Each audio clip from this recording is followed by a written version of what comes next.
Joining Conference USA in 2014, Old Dominion, and joining us their head football coach, Bobby Wilder, also Taylor Heineke. Gentlemen, good to have you part of the conference. Great to be here. Thanks. How exciting is it for you to be in this conference on the football side? I feel like we're living the dream to be part of this conference, Conference USA, representing the United States of America, and to do it coming off of what's been a successful run for us. You know, I knew eventually we were going to become a Division I program, but to do it as quickly as we have and to be part of Conference USA is really special. Taylor, talk about last year, 11-2 in 2012. You were the number 4 seed in the FCS playoff, and that gets publicity. But doesn't joining Conference USA take that publicity to a different level? It does. We announced that we were going to Conference USA before the season that summer, and we knew that last year was our last year in the FCS, so we believed that we wanted to leave the FCS with a statement, and I think we did. We did pretty well, although we came up short of the national championship, but we're very excited to join Conference USA. Coach, what stands out to me is I don't think people realize you restarted the program in 2009, 38-10 since then. Is that better than expected? That's exactly what we wanted to have happen. I felt like we had a blueprint where we could be very successful, and to be 38-10, to be considered one of the best, if not the best startup program in the 150-year history of college football is something we're really proud of. We feel like we've set a standard of excellence with our aim high philosophy in recruiting people like Taylor, good people, good students, good players, and we're hoping to continue that trend here as we transition into Conference USA. When you started the program and restarted the program, what was the number one building block you said, this is going to be our foundation? Well, the number one thing was to try as best as we could to bring good people into our organization. I feel like we have great people as coaches. I feel that way about Taylor and the other student athletes we have on the team that are good people. And I tell people all the time, I've got 2 boys at home, and I feel like I've got 100 boys at work. I'm the proud father of 102 boys. And to have that type of feeling and sentiment within our organization is something that has allowed us to start successfully and to sustain that success over a 4-year period. Taylor, was there any hesitation to going to ODU?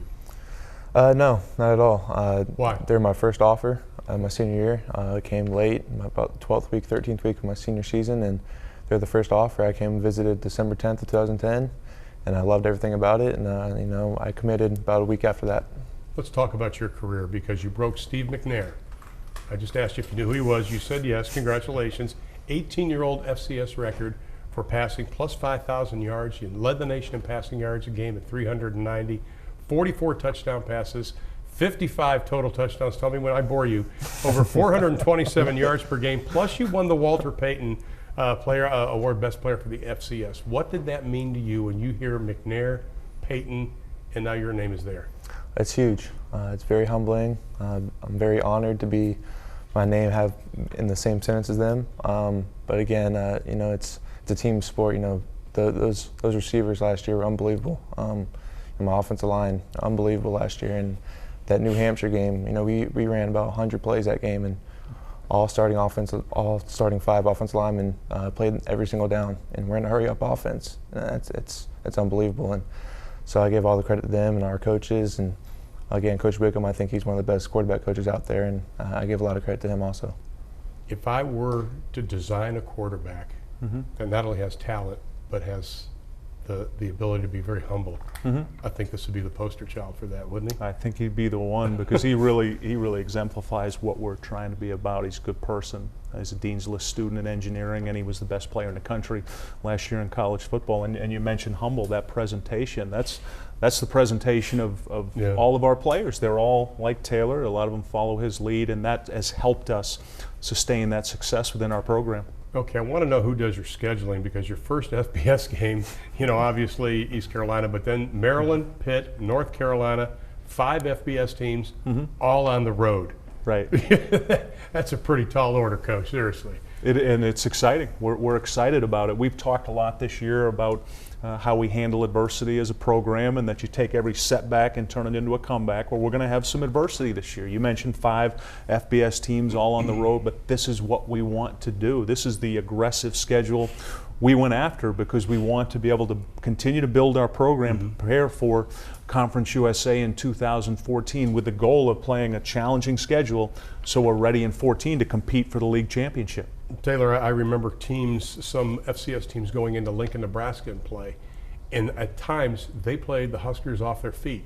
They weren't intimidated. Is that the attitude you've got to go in with? Oh, we have to. We want to go in every game believing that we could win and make a statement. So we want to go down to East Carolina and put on a good show and try to come out with a win. But if not, hopefully we make a statement to FBS that we're here to play and we're excited.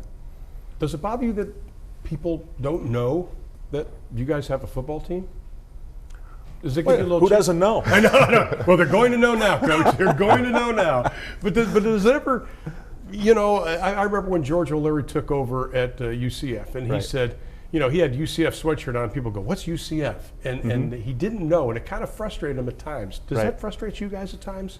It's been a process to get that out there. Yeah. Who we are. We're Old Dominion University. We're playing football. We're in Norfolk, Virginia. We're in one of the most beautiful parts of the country where we are. And we've got such a good team at Old Dominion. Everybody from our administration, our students, our fan base that we refer to as the 12th Monarchs that are behind what we're doing. I mean, look at the fact we played 29 home games and had 29 sellouts at 20,000 people. We've got a waiting list of almost 14,000 people. So everybody within our organization, within the Old Dominion community, has helped to brand this football program, and I feel like we're out there now nationally. You must be reading my notes because I wanted to mention about Foreman Field, the sellouts, but also 22-7 there.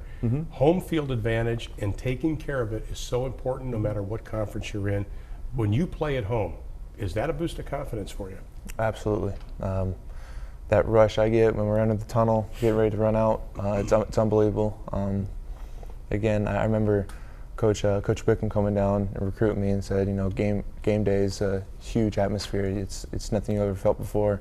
And Georgia high school football is pretty big down there, so I thought I knew about crowds. And but that first home game I dressed, it was unbelievable. How about the home field advantage for you? It's tremendous. It's such an incredible feeling. We have a tradition where we do a Monarch March, where we walk from our practice facility over to the stadium and walking through thousands of people on campus that are there 4 hours before tailgating. They're literally lined up on Hampton Boulevard 4 hours before, ready to get in so they can tailgate. And the atmosphere starts before the game. The noise during the game is deafening. You really can't hear yourself during the game, and then even after the game, and to know that you have that kind of support, not only is it tremendous for Taylor and our other student athletes, but for our entire university to put that type of presentation out there, and we're only going to get better at it. What's been exciting, I think, for those of us that have been around the newest members of Conference USA, your excitement, the players, the coaches, it's contagious. Right. It really is, and it's exciting to see how much you're looking forward to joining this conference. Yeah, we've got so much energy about it that these guys have been here all summer in school and taking classes and just keep thinking about what's about to happen with our road game at East Carolina in front of 50,000 people to start it off, and then what happens not only this year but in the future. And it's just getting bigger and better every single year with what we're a part of at Old Dominion, and to have not only football but our entire athletic department become a part of Conference USA. This is clearly the most exciting thing that's happened in our brief history, and something we are looking forward to every day. And it's not too far off. Joining us in a couple of years. Coach, thanks for spending time. Coach, thanks for being with us today. Thank you. Great to be here.